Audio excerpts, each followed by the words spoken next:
La Réserve des Arts, on est donc une association qui a pour mission d'accompagner le secteur culturel à s'approprier l'économie circulaire.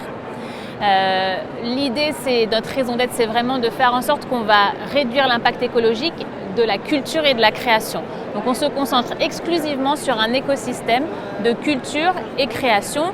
Ça veut dire que toute personne qui gravite autour de la Réserve des Arts travaille dans le secteur de l'événementiel, événementiel culturel, donc ça peut être des musées, des galeries d'art, etc. Le secteur de l'éducation, des écoles d'art, et puis des entreprises qui travaillent notamment dans la mode ou dans l'événementiel. Aujourd'hui, la Réserve des Arts, on a 8000 adhérents créateurs qui sont des individuels, 50% sont des étudiants.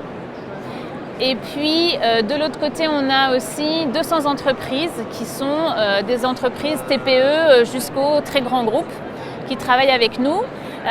L'enjeu, c'est que dans tout cet écosystème, ils peuvent tous bénéficier des différents services qu'on a mis à disposition de ces adhérents.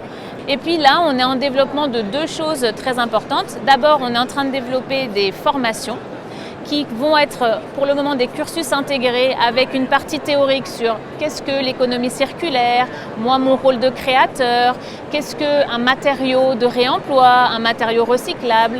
Ensuite des techniques d'assemblage, de création qui soient désassemblables en vue de réemployer derrière. Et puis un dernier aspect qui sera sur l'entrepreneuriat culturel et notamment comment est-ce que je vends mon approche de réemploi dans ma création. Le modèle économique, il tient à, d'un côté, les collectes sont des prestations de services.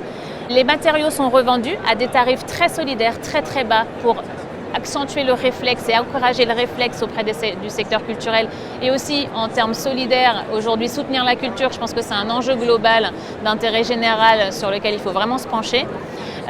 Et puis on fait des formations sont a priori soit prises en charge par Pôle emploi, soit payantes pour les salariés d'entreprise.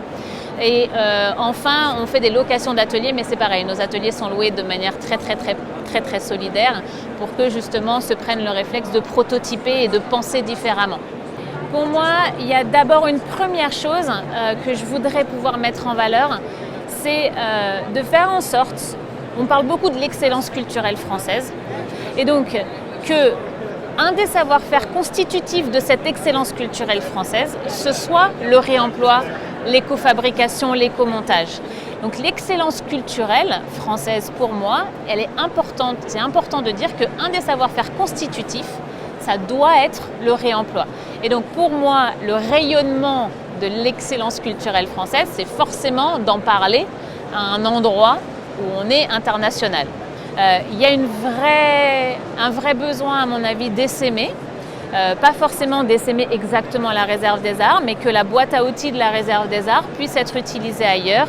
Et récemment, on m'a demandé si je connaissais d'autres structures à l'international qui fonctionnaient comme nous, notamment des grands groupes qui, très bien, sont très contents de fonctionner avec nous en France et en Île-de-France, mais c'est des groupes internationaux et donc ils ont besoin aussi d'avoir des relais locaux pour travailler, soit leurs défilés, soit leurs expositions qui peuvent avoir lieu ailleurs dans le monde, à Shanghai, à Tokyo, à Los Angeles, en Australie, voilà.